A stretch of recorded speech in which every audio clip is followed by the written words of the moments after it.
Hi book friends, this is Kat. Welcome back to my channel.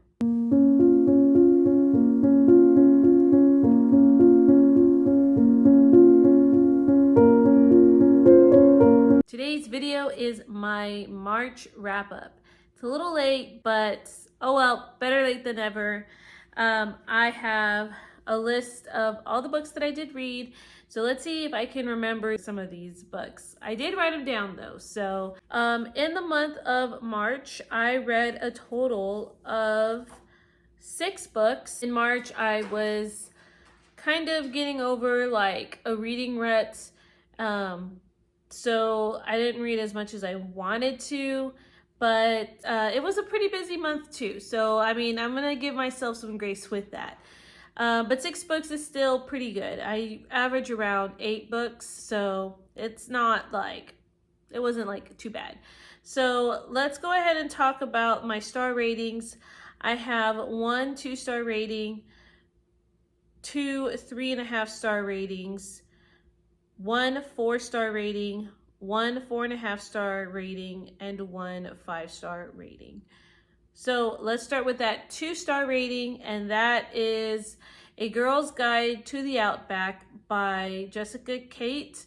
And this one, oh, I'm at 2.5. This one is actually a 2.5-star rating. And this one is part of Read Around the World vlog that has not come out yet, but it will next week sometime.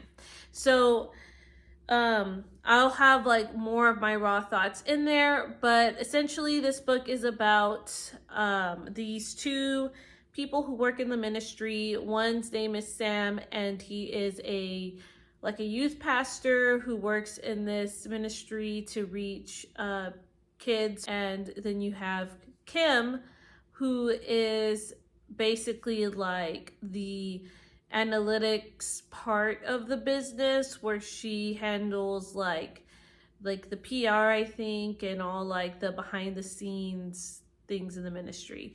And so these 2 people have different ways how they want to expand the ministry. Sam not so much wants to expand it because he doesn't want to lose the heart of the ministry, which is to reach kids, but also to make sure they don't get lost in a huge crowd. So he wants to keep the ministry small, and Kim wants to expand the ministry. She believes in the ministry so much that she believes that this ministry needs to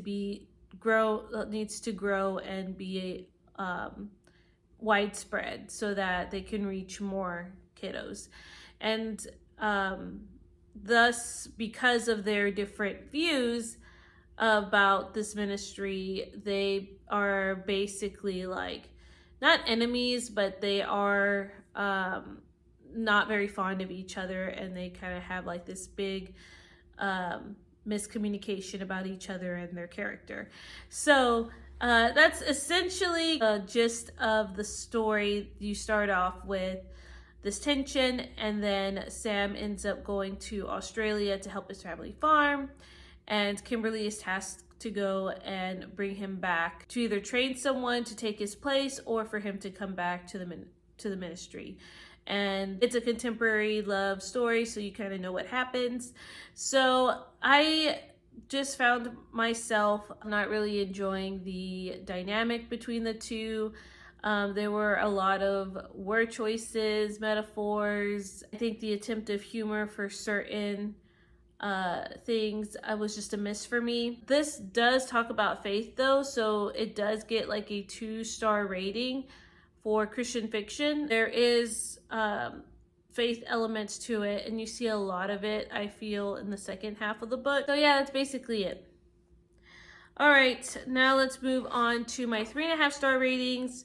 And my first one I want to talk about also comes from this reading vlog, and that is A Distant Shore by Karen Kingsbury. And this was my first book by her. This book, you follow a young girl whose dad, he deals with human trafficking. That is a contact warning, I guess, in this book, in case that is something that you're not comfortable with. It does talk about that in this book. And so you follow this girl who is basically trapped because she knows that her father is going to use her in a way where it makes his empire grow. He's going to marry her off to another big drug lord. And they want to combine this huge empire of just drugs and human trafficking, essentially.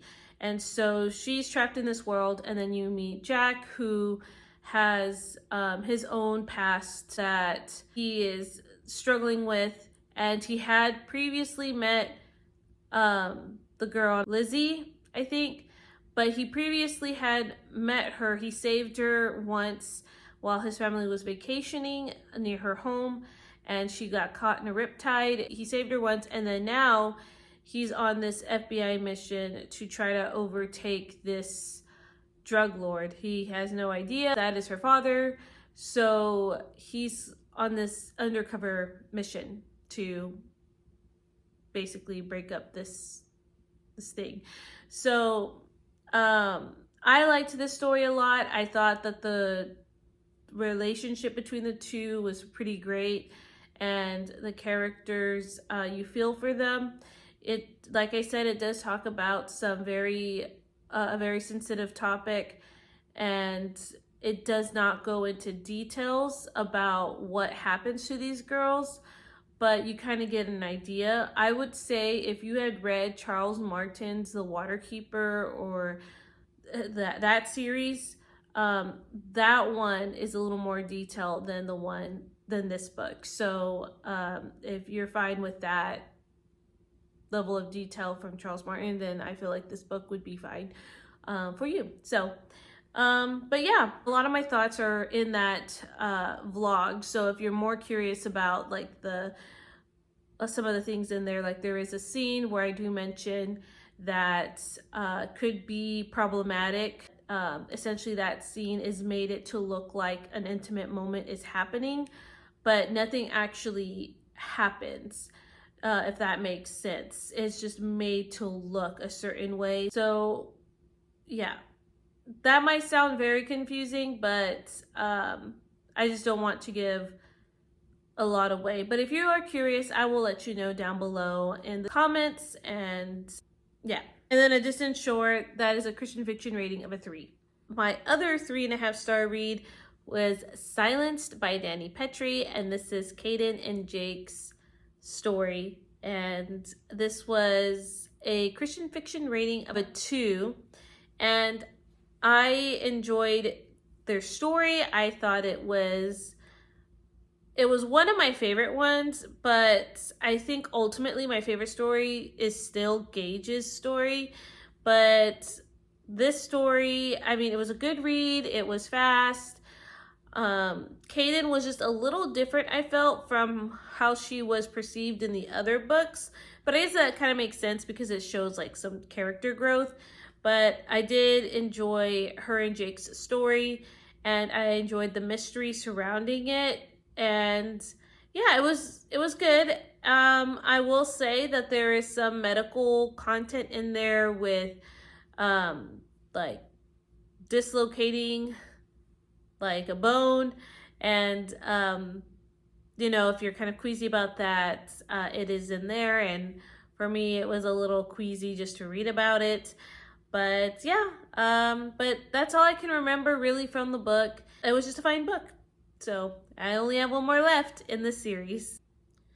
Okay, my 4-star book is The Two Towers, and this is a Christian fiction rating of a 0. I'm finally finished that book. I think I started it in November, but slowly listening through the series on audiobook with Andy Serkis's narration, and I really, really liked this book. The only portion where I felt like was really slow were the ints, that section of the book. But other than that, I really enjoyed this one a lot better than the first book. It just might be my favorite. But yeah, so Sam and Frodo, they are my favorite. Like friendship right there. Samwise Gamgee is just my favorite character. And honestly, I think I might like this book better than the movie. For the first book, I liked the movie better than the book. So my 4.5-star read, I finally got to Ariadne and the Legend of the Fire Rose, and this was written by Christy A. Cole. I feel like I'm one of the last people to read this book. Now, I was supposed to do this as a buddy read, but unfortunately it just didn't happen. But Ariadne and the Legend of the Fire Rose, I absolutely enjoyed my time with this book. This one actually helped me get out of that reading rut that I was in. It was slow going in the beginning for me. And as I was reading more and more about this world and about the school and these women in the book, I was just more and more captivated. I wanted to know more. And I just thoroughly enjoyed it. So this book, you follow a young girl named Ariadne, and she ends up running for her life and is in this manor, which is a school for girls, and they learn weaponry, they learn life skills, and Ariadne is basically kind of growing, and you see like rivalries, and you see friendships, and then Ariadne is uncovering this mystery that is like slowly unraveling, but it was such a good mystery, and you're always wondering like what happens next. Like each chapter does leave off on a cliffhanger of some sort, and so I really enjoyed the school setting. I really loved even when we get to the Legend of the Fire Rose because of what the Fire Rose does. And I thought it was really cool because this allegory aspect to it with some Christian themes.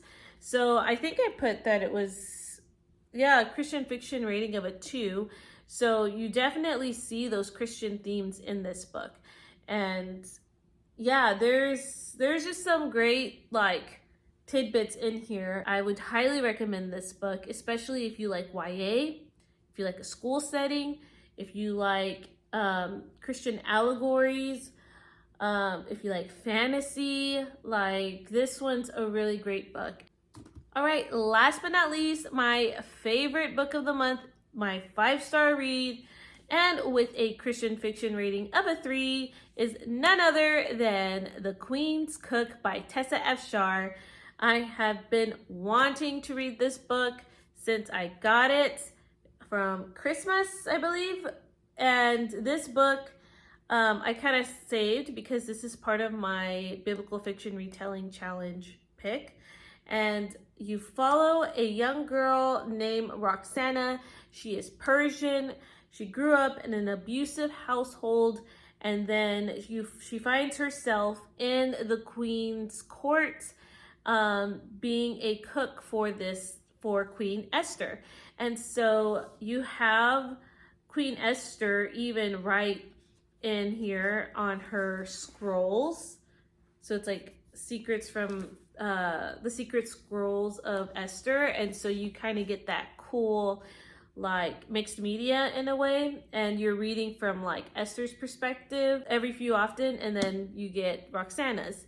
And I loved this in the terms of like the cooking. So just how, Tessa F. Shar puts a lot of her Persian culture within these books. She does a lot of research. She wrote this to where I felt a part of this culture. And Roxana is a cook, and so a lot of her dishes she bakes reflect that culture.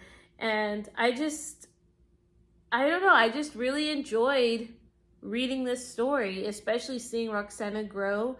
The love interest in here, I thought like their relationship was really sweet.